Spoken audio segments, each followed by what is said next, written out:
တင်းချစ်သူကဒီလိုချက်တွေလုပ်ပေးနေတင်းကိုတကယ်ချစ်လို့ပါလက်ရှိတွဲနေတဲ့ချစ်သူကကိုယ်ကိုတကယ်ချစ်ရလားဆိုတာဘယ်လိုနည်းလမ်းနေနဲ့သိနိုင်ပါမလဲခါတရံမှာကိုယ့်ကိုတကယ်ချစ်လားမချစ်ဘူးလားဆိုတာ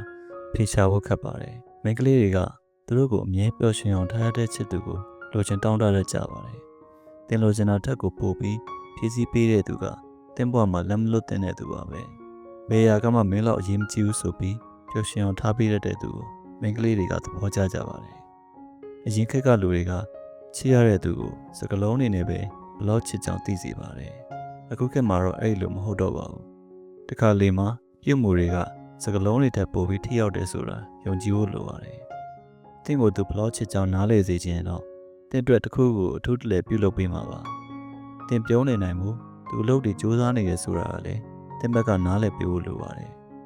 သူကတင်တဲ့အတူအချိန်တွေလည်းလက်ဟတ်တမ်းဖြစ်ချင်ပါဘူးဒါပေမဲ့ယောက်ျားလေးတွေကတယောက်နဲ့တယောက်မတူကြပါဘူးတင်ချစ်သူကဂရုပေးဖို့အဆင်သင့်ဖြစ်နေပါတယ်သူကရည်စားပဲဖြစ်ချင်အောင်မဟုတ်ပါဘူးတင်တဲ့တဘောလုံးကိုအတူတူဖြတ်တန်းချင်တာပါတင်ကိုတဘောလုံးစာဂရုပေးပြီးအဆင်သင့်ဖြစ်နေတဲ့သူကတင်ကိုတကယ်ချစ်တဲ့သူပါပဲယောက်ျားတွေကဂရုမတည်တဲ့သူတွေပဲလို့မိန်းကလေးတွေကယုံကြည်နေကြပါတယ်အဲ့အတွက်တန်တရားဖြစ်စရာမလိုပါဘူး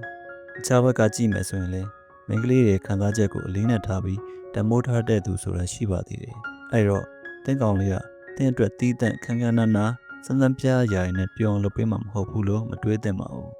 အသေးမွားလေးတွေကအစဂယူဆိုင်ပြီးဖြည့်ဆည်းပေးတဲ့သူဟာတင်းအတွက်အကောင်းဆုံးသူတကယ်ချစ်တဲ့သူပဲဖြစ်ပါတယ်နောက်တစ်ချက်ကတော့တကယ်ချစ်ရင်ဘလို့အကြောင်းပြချက်နဲ့မှထားမတော့ပါဘူးအကြောင်းမျိုးပြပြီးထားခဲ့တဲ့သူကတကယ်မချစ်လို့ပါပဲပြီးတော့တင်းချစ်သူကသူဖြစ်ချင်တာထက်တင်ဖြစ်ချင်တဲ့ဆန္ဒကိုဦးစားပေးပြုမှုရင်တော့တကယ်ချစ်တယ်ဆိုတာမှားစရာမရှိတော့ပါဘူးအဲ့လိုချစ်သူမျိုးဆိုရင်တော့တင်လက်မလွတ်တဲ့သူပဲဖြစ်ပါရဲ့နော်